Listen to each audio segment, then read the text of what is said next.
E o momento da homenagem no nosso programa. Homenagem ao gaiteiro serrano que está tocando cordiona ao lado de Deus, com certeza. Homenagem ao mestre dos mestres. Canta na Rádio Gaitaço ele, Adelar Bertucci.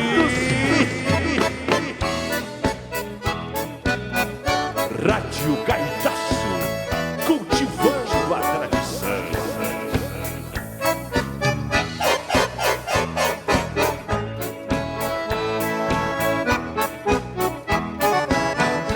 Domingo, segunda, terça, quarta, quinta, sexta-feira, qualquer dia da semana, prepara seu companheiro, me chama Adelar Bertucci, cantador, bom sanfoneiro, afamado no Rio Grande, também no Brasil inteiro.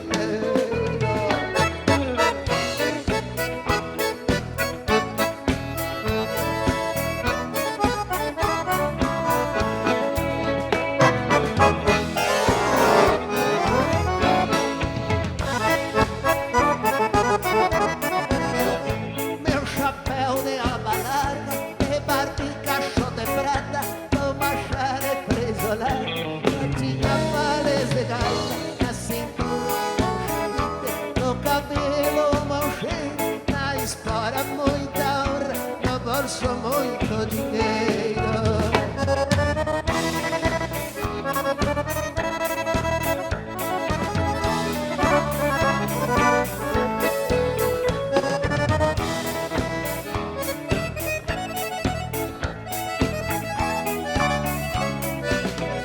Quando eu vou pra Criúva nos domingos de manhã, dou uma volta pela vida, como se eu fosse um galã.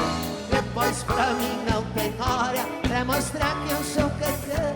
Toco na minha gaita e toco pra alegrar as minhas fãs.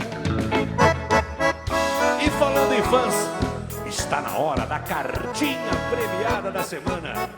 A ouvinte Jardelina que nos escreve pedindo a lourinha da beira do Rio Caí.